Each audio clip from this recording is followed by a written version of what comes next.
Hello hi నమస్తే, welcome to our channel. ప్రస్తుతం మనతో పాటు ఉన్నారు రాజు గారి సవాల్ హీరోయిన్ గారు. హీరో గారు రవీందర్ గారు ఉన్నారు, సంధ్యా రాథోడ్ గారు ఉన్నారు హీరోయిన్. వాళ్ళతో మాట్లాడి కనుక్కుందాం అసలు ఈ సినిమాలో వాళ్ళు పడిన కష్టాలు ఏంటి, సినిమా ఎలా వచ్చింది ఏంటి అనేది ఒకసారి కనుక్కుందాం. Hi sir. First of all మిమ్మల్ని అడగాలి, మీరేం సవాల్ చేశారు అసలు? అంటే రాజు గారి సవాల్ అంటే మీరు ఏదో ఒక సవాల్ చేసి ఉంటారు ఈ సినిమాలో అని అయితే ట్రైలర్లో కనిపించింది. ఎలాంటి సవాల్ చేశారు అసలు మీరు?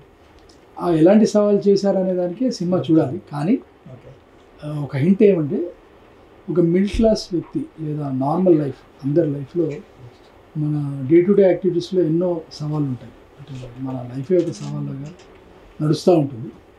ఈ టైంలో మనకి ఒక పెద్ద సవాల్ ఎదుర్కొంటే దాన్ని ఎలా ఎదుర్కొని దాన్ని ఎలా సక్సీడ్ అయ్యాడు అనే దాని మీద సినిమా స్టోరీ. కంప్లీట్గా హైదరాబాద్లో జరిగిన రియల్ ఇన్సిడెంట్స్, ఒక ఫ్యామిలీ బ్యాక్గ్రౌండ్లో ఒక ఎమోషన్స్ ఎలా ఉంటాయి, ఈ తెలంగాణ కల్చర్లోని తెలంగాణకు సంబంధించిన హైదరాబాద్లో ఫ్యామిలీస్ ఎలా ఉంటారు, వాళ్ళ మధ్యలో సిస్టర్ సెంటిమెంట్స్ కానివ్వండి, లేదా ఒక మర్దలు బావ కానివ్వండి, ఫ్రెండ్స్ ఎలా ఉంటారు. తర్వాత ఇక్కడ వినాయక చవితి చాలా పెద్దగా సెలబ్రేట్ చేసుకుంటారు హైదరాబాద్లో. బేసిక్గా మిగతా ప్లేసెస్లో కూడా చేస్తారు, కానీ హైదరాబాద్లో కొంచెం ఎక్కువ స్పెషల్గా ఉంటుంది. దానికి సంబంధించిన ఇన్సిడెంట్స్ కూడా, దానికి ముందు వెనకాల జరిగే ఇన్సిడెంట్స్, ఇవన్నీ కూడా ఈ సినిమాలో చేసి ఒక స్టోరీ, మంచి క్లాసిక్ డ్రామా స్టోరీ లాగా దీన్ని తెరకెక్కించే ప్రయత్నం చేశారు. ఓకే, అంటే మీకు అసలు సినిమా ఫీల్డ్లోకి ఎందుకు వెళ్ళాలనిపించింది? మీకు రాజకీయం కూడా కొంచెం పలుకుబడి ఉంది అని అన్నారు, బిజినెస్ లేదో చేసుకుంటున్నారు, మళ్ళీ ఈ సినిమా ఫీల్డ్ అంటే తెలియనిది ఏముంది, దీంట్లో డబ్బు పెడితే మళ్ళీ రిటర్న్ రావాలంటే చాలా కష్టాలు ఉంటాయి. ఇవన్నీ మీరు ముందే ఆలోచించుకున్నారా? అవునండి, ఒక విజన్ అండ్ ప్యాషన్ మీద వచ్చాను. డబ్బు అనేది ఎస్ డెఫినెట్గా ఖర్చు అనేది ఉంటుంది, అది అనుకున్నాము. కానీ మన కల్చరు ది సేమ్ టైం ఒక విజన్తో, ఒక మంచి అంటే సినిమా ఫ్యామిలీతో వస్తే సినిమా ప్రేక్షకుడు 2 గంటలు చూసిన సినిమాని తిట్టుకోకుండా అట్లీస్ట్ సాటిస్ఫై అయ్యి హ్యాపీగా వెళ్ళిపోయే విధంగా ఒక సినిమా తీయాలి. మంచి కల్చర్, అంటే ఇక్కడున్న కల్చర్ని కూడా మనం ఎలివేట్ చేయాలి, చూపించాలి. ఇప్పటివరకు మీరు ఒక పాయింట్ కూడా మంచి పాయింట్ అనేది ఎందుకు అనే దానికి ఏంటంటే, ఇక్కడ కూడా చాలా స్టోరీస్ ఉన్నాయి. హైదరాబాద్ అనేది కాదు, మిగతా చాలా స్టోరీస్ని రావట్లేదు. అంటే మేము అనుకున్న స్టోరీస్ కానివ్వండి, మాకున్న జరిగిన సంఘటనల స్టోరీలు కానివ్వండి, అవి తెర మీద కనబడట్లేదు. అది ఒకటైనా చూపించాలి అనే ఒక టార్గెట్, ఒక విజన్తో వచ్చాము. ఆ చూపించేది కూడా క్లాసిక్గా చూపించాము, అంటే ప్రేక్షకుడు నచ్చాలి. దాన్ని ఏదో చూపించాము నామకే వస్తే అని కాకుండా టెక్నికల్ కూడా బాగుండాలి, అన్ని ఆస్పెక్ట్స్ బాగుండాలి. అలానే సినిమా ప్రేక్షకుడు వచ్చినప్పుడు కొంచెం మంచి పాటలు ఉండాలి. తెలంగాణ కల్చర్ అనే కాదు, ఏ కల్చర్లో కూడా మీకు మంచి పాటలు ఉంటేనే అక్కడ ఆహ్లాదం ఉంటుంది. అందువరకు ఇందులో 5 పాటలు మహా అద్భుతంగా మన యశ్వంత్ నాగ్ గారు ఇచ్చారు. అందులో ఒక పాట రామ్ మిర్యాల గారు ఒక మాస్ సాంగ్ పాడారు, అనురాగ్ కుల్కర్ణి గారు ఒక మెలోడీ సాంగ్ చాలా బాగా వచ్చింది.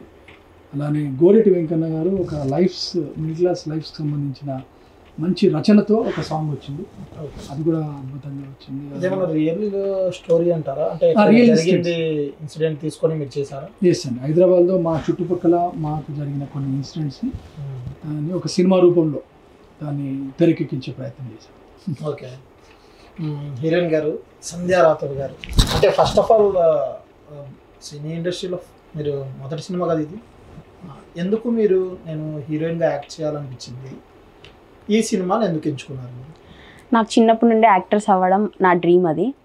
అలాగే మేము 4 సిస్టర్స్, మా డాడీ కోరిక ఎప్పుడు, తన డ్రీమ్ కూడా నలుగురిలో ఒకరు యాక్టర్స్ అవ్వాలి, టీవీలో చూడాలి, మీరు కూడా ఇలా ఉంటే నేను చూడాలనుకుంటున్నాను అని అనేవాళ్ళు. సో మా డాడీ కోసం నేను కూడా ఒక హీరోయిన్ అవ్వాలని అనుకున్నాను. ఈ మూవీ చూస్ చేసుకోవడానికి రీజన్ ఏంటంటే, ఫస్ట్ థింగ్ టీమ్ చాలా బాగుంది. Everything is so good. Then తర్వాత నాకు ఈ క్యారెక్టర్ నాకెందుకో కనెక్ట్ అయింది. ఒక సింపుల్ మిడిల్ క్లాస్ బస్తీ గర్ల్, బావ అంటే పిచ్చి, ఆ క్యారెక్టర్ నాకు కొంచెం కనెక్ట్ అయ్యి అప్పుడు నేను ఈ మూవీకి ఒప్పుకున్నాను.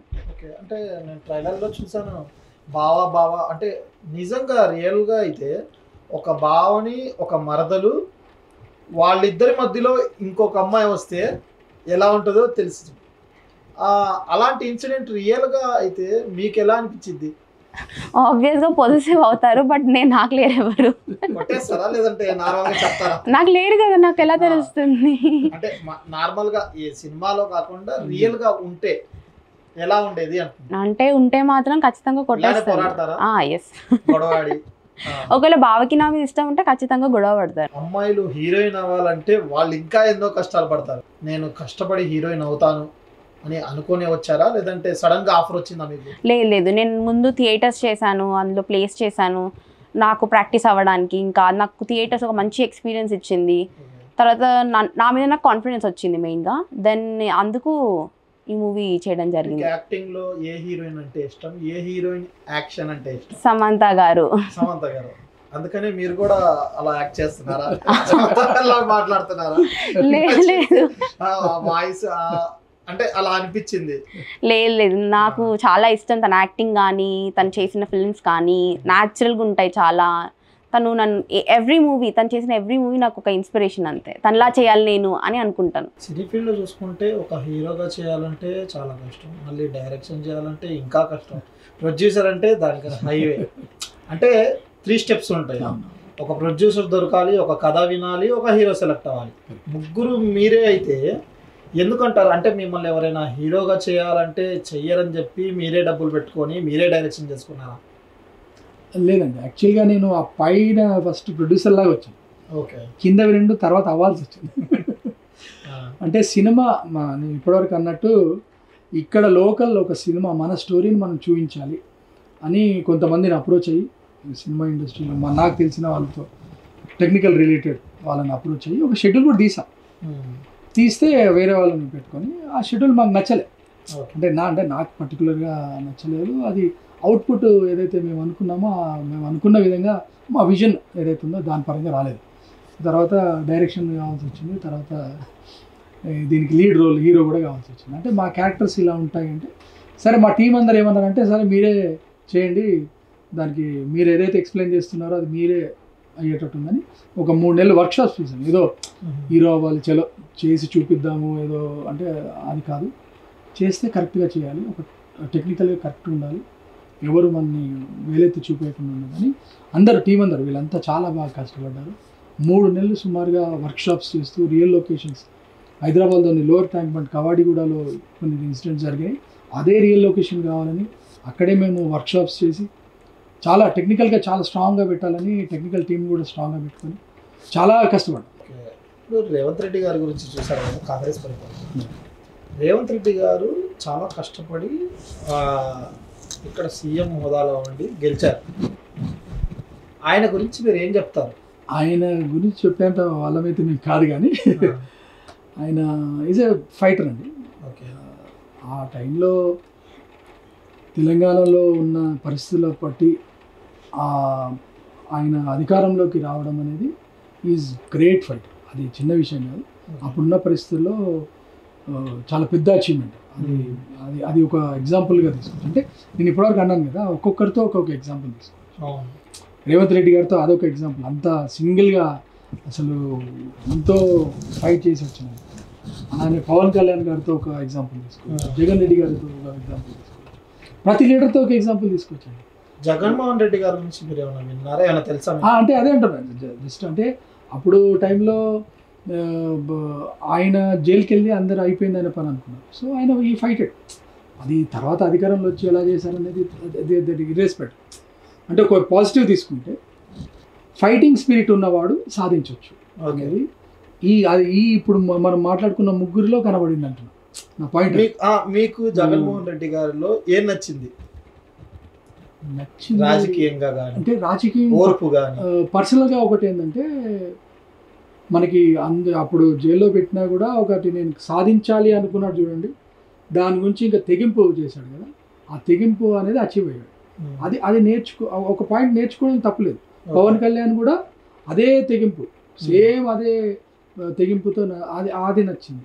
రేవంత్ రెడ్డి గారి దగ్గర కూడా అదే నచ్చింది. నేను సాధించాలి సీఎం అంటే, నేను అధికారంలోకి తీసుకొని రావాలి, తర్వాత సీఎం అవ్వాలనుకున్నాడు, అది సాధించాడు. దానికి ఎన్నో స్ట్రగుల్స్ అనుభవించాడు. ప్రతి ఒక్కరికి కూడా ఈజీ రాలేదండి. జగన్మోహన్ రెడ్డి గారి నుండి స్టార్ట్ చేస్తే పవన్ కళ్యాణ్ గారు కానివ్వండి, ఇటు రేవంత్ రెడ్డి గారు కానివ్వండి, ఈవెన్ చంద్రబాబు నాయుడు గారు కానివ్వండి, అందరూ స్ట్రగుల్ చేసే వచ్చారు.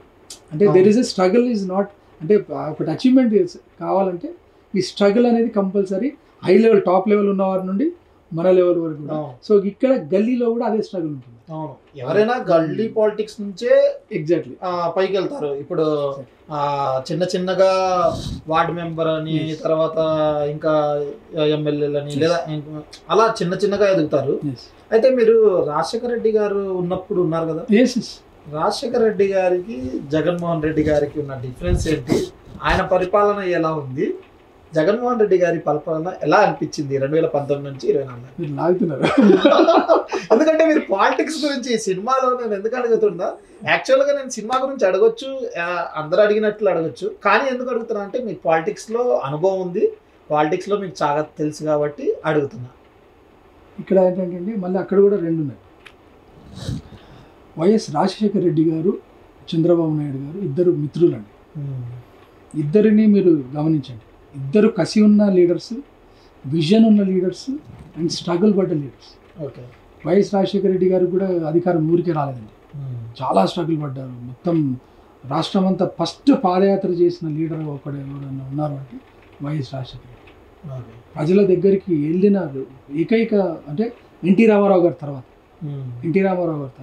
ప్రజల దగ్గరికి వెళ్ళి సమస్యలు తెలుసుకున్న వ్యక్తి వైఎస్ రాజశేఖర రెడ్డి గారు. ఆయన ప్రజల నాయకుడు అయిన ఎట్లా అయిందంటే అట్లా ఇంత ఈజీ కాదు. అలానే చంద్రబాబు నాయుడు గారు కూడా ఆయన కూడా స్ట్రగుల్ చేశారు, ఆయన ఒక లెవెల్లో చేశారు. ఇక్కడ అన్ని అంటే నేను అదే అంటున్నాను, ఒక ఫ్రేమ్లో ఒక పెద్ద లీడర్స్ ఉన్నారు.